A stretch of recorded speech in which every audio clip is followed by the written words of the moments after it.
Hoje nós vamos, como não poderia ser diferente, né, falar sobre uma mãe influente, uma mãe que fez a diferença.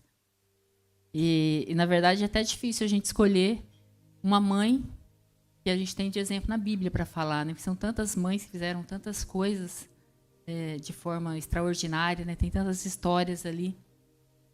Poderíamos usar, inclusive, algumas mães contemporâneas nossas, né? Que vivem histórias, testemunhos tão extraordinários. Mas nós vamos falar de Joquebede hoje, né? O Edson falou aqui na oferta aqui sobre o filho dela. E eu estava preparando essa mensagem e fiquei pensando que, na verdade, quando nós decidimos falar de uma mãe, a gente acaba falando dos filhos, né? Você quer falar da mãe? E é interessante que quando a gente engravida e tem um filho, aí o filho começa a frequentar os lugares, você deixa de ser, no meu caso, deixa de ser a Tânia e passa a ser a mãe do Raniel, a mãe da Ângela, agora a avó do Ian. Então, a gente passa a ser, a referência acaba sendo os nossos filhos, né? E se nós podemos dar um tema para essa mensagem, nós poderíamos dizer, educando os filhos para transformar o mundo, né? E eu quero só contextualizar, depois eu vou ler Êxodo 1, mas eu quero só contextualizar vocês para falar da história. Em Êxodo 1, ele conta a história ali do povo dos hebreus. Eles estavam vivendo uma crise muito grande, uma situação de muita dificuldade, e eles olham da onde poderia vir um milagre, um recurso para ajudá-los. Então, em Êxodo 1, ele fala assim: todas as almas, pois, que procederam dos lombos de Jacó foram 70 almas. José, porém, estava no Egito. Faleceu José e todos os seus irmãos e toda aquela geração. E os filhos de Israel frutificaram, aumentaram muito e multiplicavam-se, e foram fortalecidos grandemente, de maneira que a terra se encheu deles. E levantou um novo rei sobre o Egito, que não conhecia José, o qual disse ao povo: eis que os filhos de Israel é muito e mais poderoso que nós. Ei, usemos de sabedoria. Algumas Bíblias falam assim, usemos de astúcia, né, para com eles, para que não se multipliquem e aconteça que, vindo guerra, eles também se ajuntem com os nossos inimigos e pelejem contra nós, e subam da terra. E puseram sobre eles maiorais de tribos para afligirem com suas cargas, porque edificavam a Faraó cidades, armazéns, píntons, Ramsés. Mas quanto mais afligia, tanto mais se multiplicava, tanto mais cresciam, de maneira que se enfadavam por causa dos filhos de Israel. E os egípcios faziam servir os filhos de Israel com dureza. Assim lhes fizeram amargar a vida com dureza de servidão, em barro, em tijolos e todo o trabalho do campo, como todo o serviço em que os obrigavam com dureza. E o rei do Egito falou às parteiras hebreias, das quais os nomes não eram, uma era Sifrá e a outra Puá. E disse: quando ajudardes a dar à luz às hebreias e as virdes sobre os assentos, se for um filho, mate-o, mas se for filha, então deixe viver. E as parteiras, porém, temeram a Deus e não fizeram como o rei do Egito lhes dissera, antes conservavam os meninos com vida. Então o rei do Egito chamou as parteiras e disse: por que fizestes isso, deixando os meninos vivos? E as parteiras disseram a Faraó: é que as mulheres hebreias não são como as egípcias, porque não vivas e já tendo dado à luz, antes que as parteiras tenham a ela. Portanto, Deus fez bem às parteiras e o seu povo se aumentou e fortaleceu-se muito. E aconteceu que com as parteiras temeram a Deus e lhe estabeleceu as casas. Então ordenou o Faraó a todo o seu povo, dizendo: a todos os filhos que nascerem, lançai no rio, mas a todas as filhas guardai com vida. Nesse contexto aqui, eu quero agora que você, você para poder projetar lá, projeta aqui Êxodo 2:1. Hoje, às vezes, a gente conversa com alguns casais e eles falam assim: não, a gente está vivendo um tempo difícil de educar menino, não dá para ter filho. Eu fico imaginando nesse tempo aqui, quando os casais casavam, o que passava pelo coração deles, né? Se você acha que hoje é difícil, imagina naquela época, que se você tivesse um filho homem, ele já nascia com a sentença de morte. Ele já nascia sendo procurado para ser exterminado naquela terra. Mas olha só, em Êxodo 2:1 ele fala assim, ó. E um homem da casa de Levi casou-se com uma mulher da mesma tribo. A mulher ficou grávida e deu à luz a um filho. Vendo que o menino era bonito, escondeu durante 3 meses. Então, um casal hebreu, da casa, né, descendentes ali da casa de Levi, se casam e mesmo diante de toda aquela situação, eles resolvem ter filhos. Eu fico pensando que o juiz era bem pequeno, né? Eles estavam vivendo, como a gente viu no texto aqui antes, eles estavam vivendo num lugar de servidão, porque aquele rei que estava naquele lugar tinha se esquecido de todo o bem que o povo hebreu tinha feito para eles. Tinha se esquecido que José tinha feito uma diferença naquela nação. E ele só conseguia olhar que aquele povo estava crescendo, se multiplicando. E parece que quanto mais ele oprimia, mais o povo crescia. Mais o povo, né, se fortalecia naquela terra. E ele fala assim, não, a gente precisa dar um jeito nisso.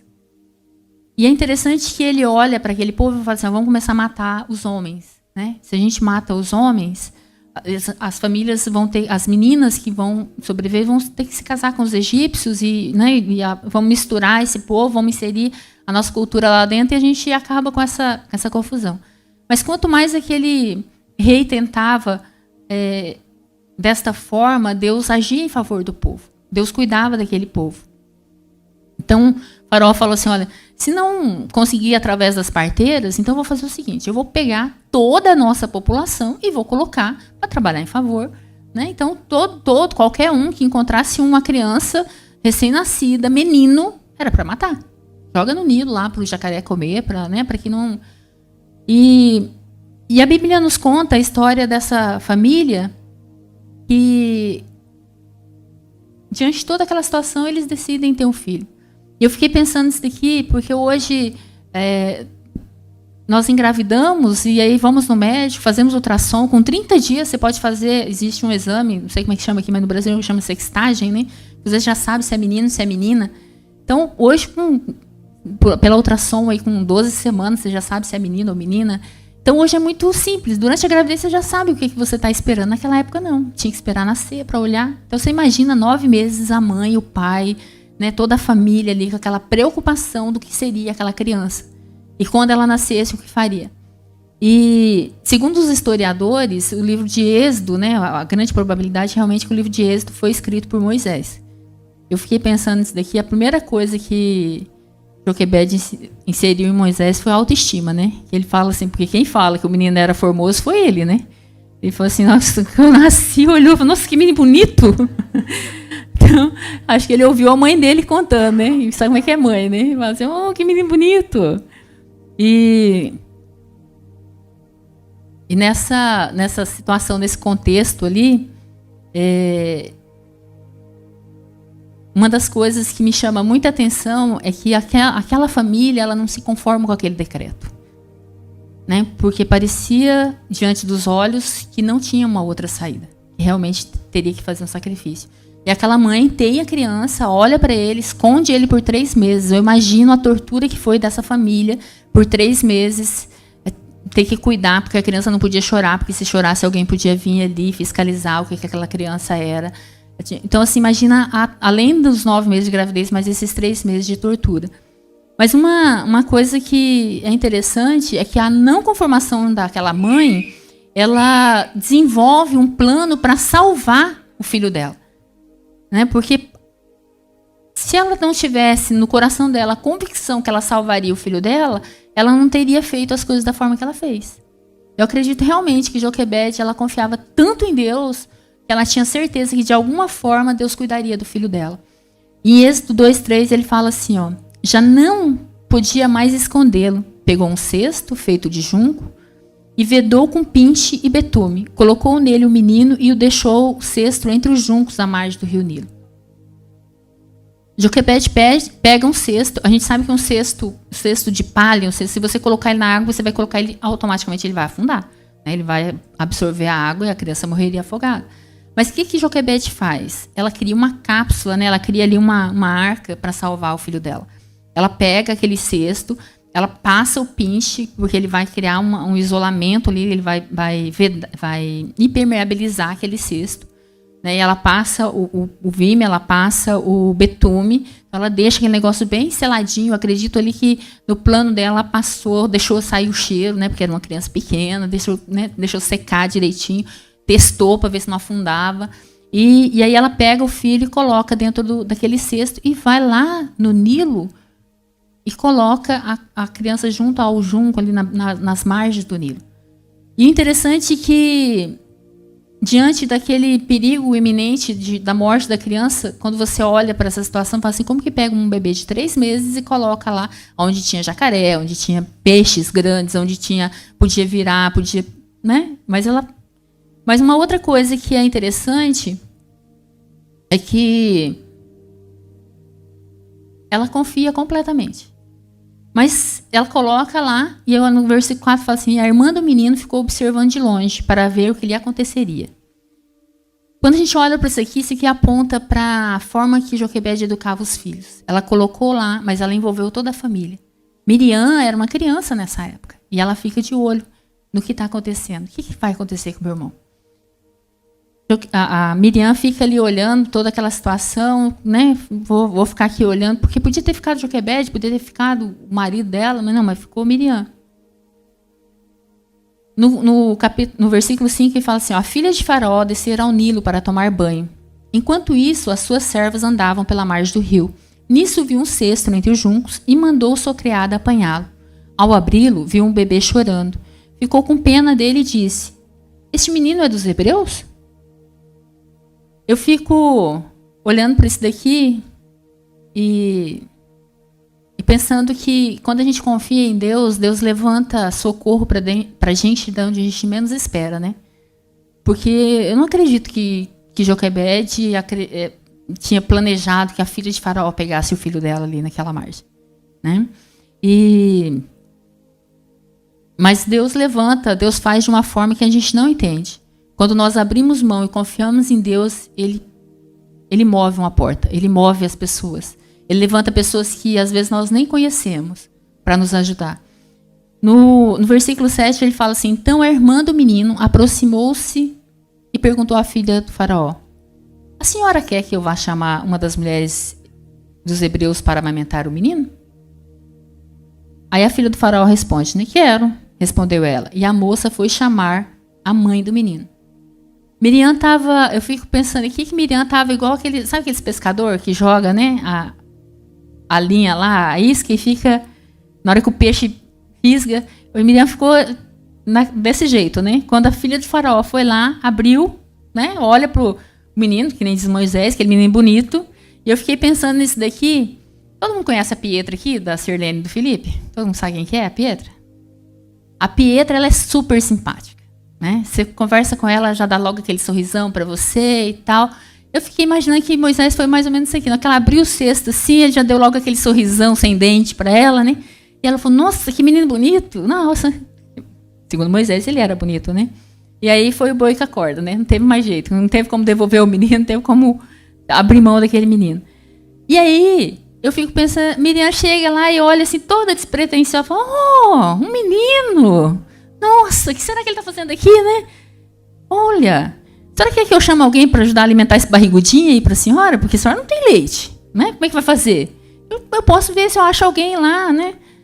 E a mulher falou, nossa, que menina prestativa. Chama, vai lá, chama alguém.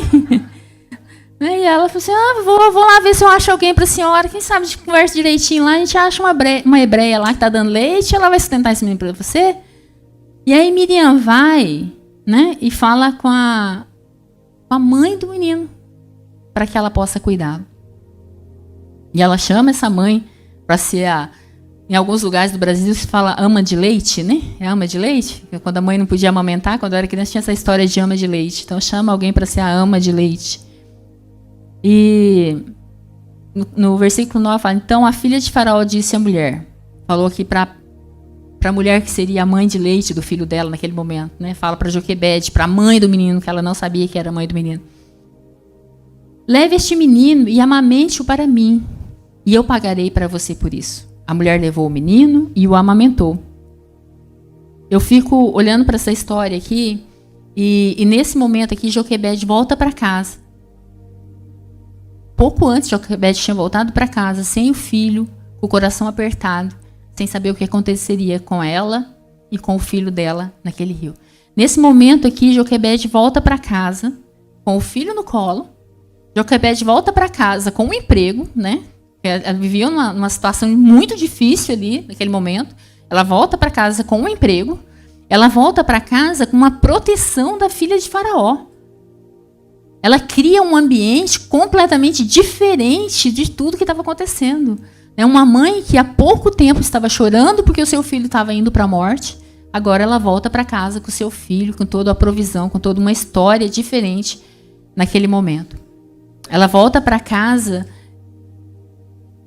com um ambiente criado onde ela poderia educar seu filho, onde ela poderia dedicar tempo à educação dos seus filhos, aonde ela não precisaria se preocupar com o alimento para pôr na mesa. Porque eu não acredito que a filha de Faraó mandasse o alimento somente para que fosse dado a Moisés. Né? Eu acho que a partir daquele momento ali, eles passam a ter uma provisão diferente naquela casa. Naquele momento, aquela família começa a colher os frutos da obediência, começa a colher os frutos da confiança que eles tinham em Deus. Ela abriu mão do seu filho para ver a provisão de Deus chegando. Muitas vezes nós queremos fazer do nosso jeito. Ela podia ter continuado escondendo o filho? Podia. Mas se ela tivesse feito isso, o que teria acontecido com ele, né? No capítulo 10, ele fala assim, tendo o menino crescido, ela o levou à filha de Faraó, que o adotou e lhe deu o nome de Moisés, dizendo, porque eu o tirei das águas. Joquebede teve a oportunidade de cuidar de Moisés em seus primeiros anos. Quando nós olhamos para esse momento aqui, ela novamente tem que abrir mão do filho, né? Porque ela estava cuidando de Moisés para a filha de Faraó, mesmo sendo filho dela. Mas ela teve a oportunidade, a Bíblia não nos relata aqui o tempo que ela ficou com Moisés. Mas quando nós olhamos para os estudos de psicologia, quando nós estudamos a questão da primeira infância, a psicologia, né, a ciência hoje nos fala da importância da primeira infância, da importância daquilo que nós inserimos nas nossas crianças. Né? E quando a gente olha para a Bíblia, em Provérbios 22:6, ele fala, instrua a criança segundo os objetivos que você tenha para ela, e mesmo quando passar dos anos, ela não se desviará dele. Então, o que aconteceu com Moisés? Por que a filha de Faraó podia ter pego aquela criança e levar direto para o palácio? Podia. Teoricamente, seria o correto a ser feito, né? Mas ela falou assim, não. E quando chega aquela proposta ali que a mãe a alimentasse, o que aconteceu nesse momento aqui? Joquebede teve a oportunidade de inserir no filho dela tudo aquilo que ela tinha de Deus. Ela teve a oportunidade de imergir o filho dela em um ambiente que, mesmo quando ele crescesse, ele não se esqueceria dele. Né? Então, eu fico pensando aqui que a importância da família, da educação da família. Né? Então, a gente vê muito claro nessa situação aqui. Para Moisés se tornar um homem de Deus, para se tornar aquilo, né, que Deus tinha planejado para ele, para se tornar o libertador, para mudar a história. Porque uma coisa é quando nós ouvimos um testemunho, quando nós olhamos para a história de alguém, né, quando a gente olha, é lindo. Passar por aquilo que a pessoa passou para te contar o testemunho não é simples. Então, hoje olhamos para a história de Joquebede, é lindo o que Joquebede fez. Mas, como mãe, você pensar que você pegou teu filho, coloca lá no rio, depois você tem a oportunidade de cuidar dessa criança, quando essa criança está, né, já numa certa idade, você tem que abrir mão dela novamente, mas para que aquilo que Deus tinha para aquela criança, para aquele jovem, para aquele homem, Deus precisava que isso acontecesse. Porque se Moisés continuasse com a família dele, ele não teria acesso a algumas coisas que ele teve como filho, né, como o neto ali de Faraó naquele momento.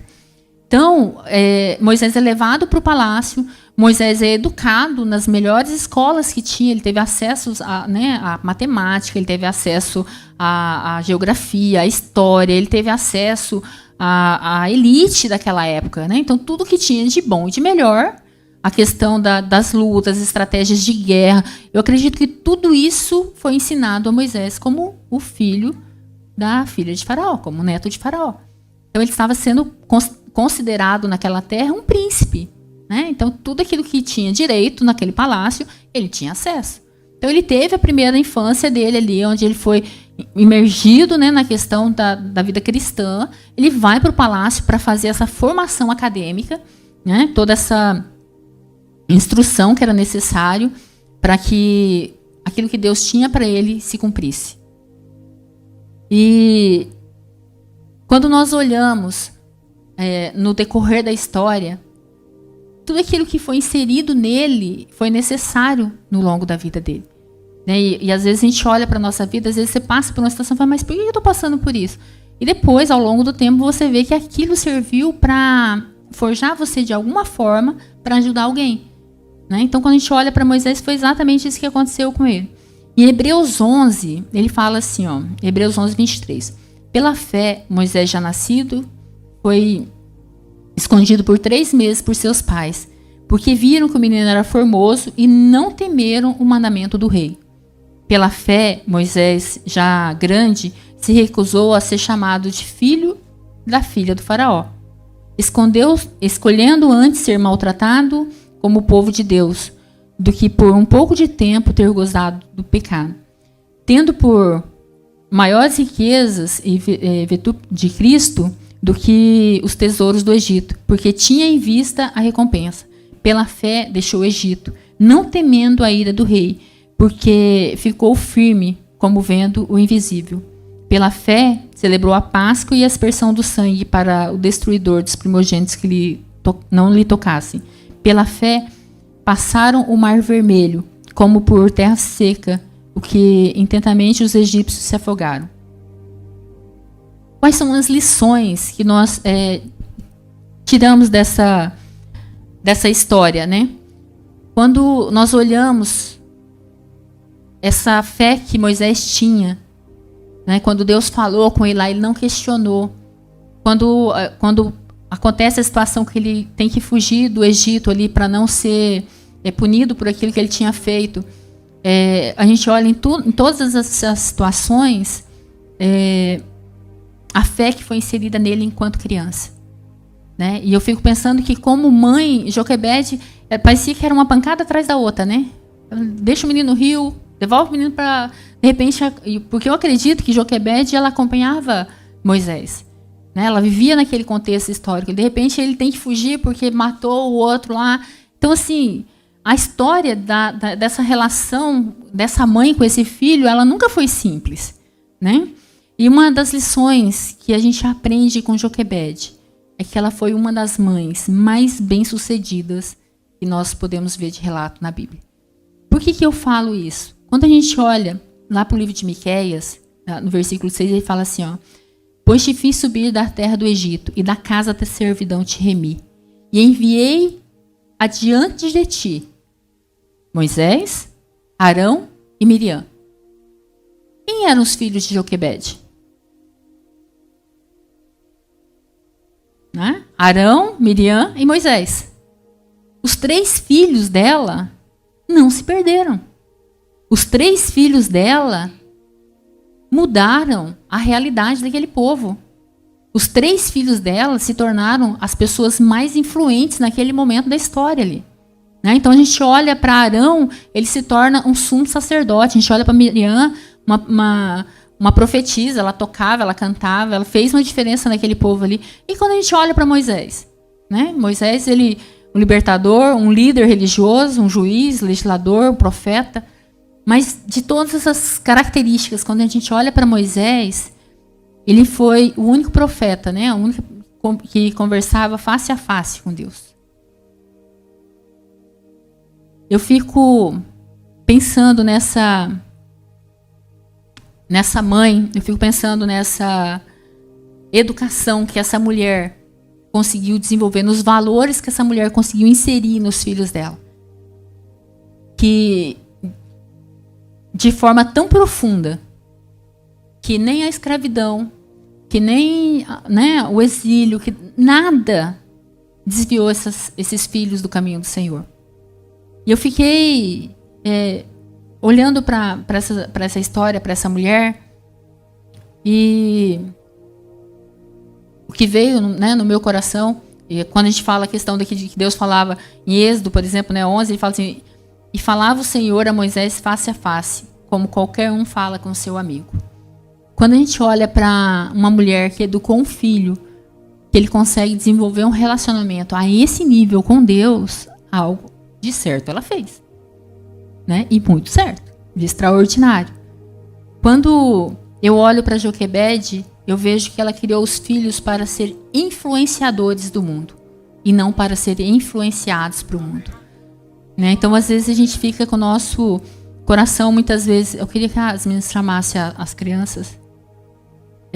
Às vezes, nós ficamos com o nosso coração, muitas vezes, tão desesperado pelas situações, né, com os nossos filhos. A gente passa por uma situação e o nosso coração entra logo em desespero. Mas nós olhamos para mulheres como Joquebede e nos sentimos inspiradas para fazer a diferença. E a minha oração é que Deus levante no nosso ministério, na nossa, né, no nosso convívio, mães que gerem filhos e transformem aonde Deus os colocar. Que os nossos filhos sejam influenciadores. Que os nossos filhos sejam homens e mulheres de Deus nessa terra. Que independente do que eles fizerem, eles façam a diferença. Porque às vezes nós ficamos tão preocupados com a formação acadêmica, né, dos nossos filhos, ficamos tão preocupados e nós esquecemos da formação como cristão, né? Nós esquecemos de olhar para aquilo que nós temos inserido dentro do coração dos nossos filhos. Nós esquecemos de pedir a Deus a sabedoria para sermos realmente mães que fazem a diferença. Mães que transformam e mães que confiam, né? Porque Joquebede, eu acho que é o exemplo da confiança, né? E Joquebede, ela excede, né? Ela passa, né, do nosso entendimento o nível de confiança dela. Mas essa confiança dela fez a diferença. Essa confiança dela transformou. E eu entendo que aquilo que nós inserimos nos nossos filhos, ele vai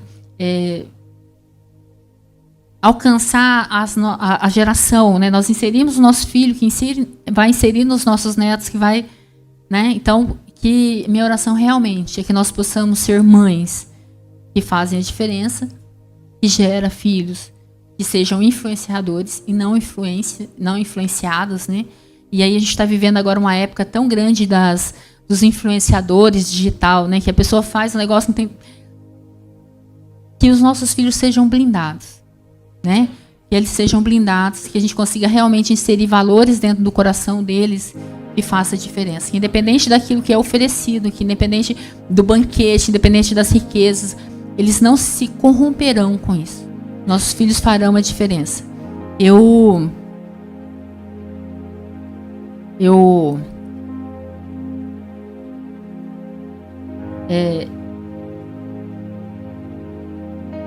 Há 4 anos, eu perdi minha mãe e meu pai num acidente na véspera do Dia das Mães.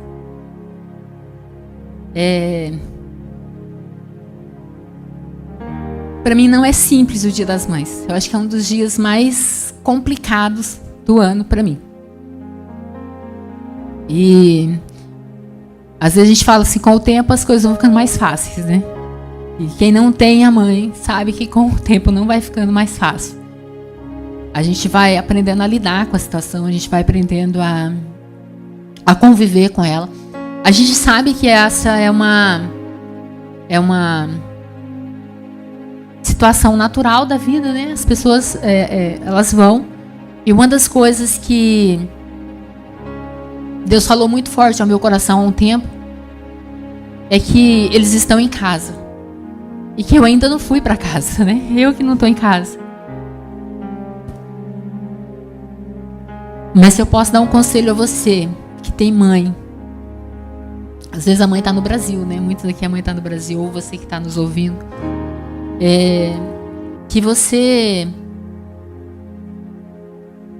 chore somente a saudade, né? Que o dia que a tua mãe partir, que você chore de saudade, não de arrependimento, porque você não a tratou da forma que você devia ter tratado.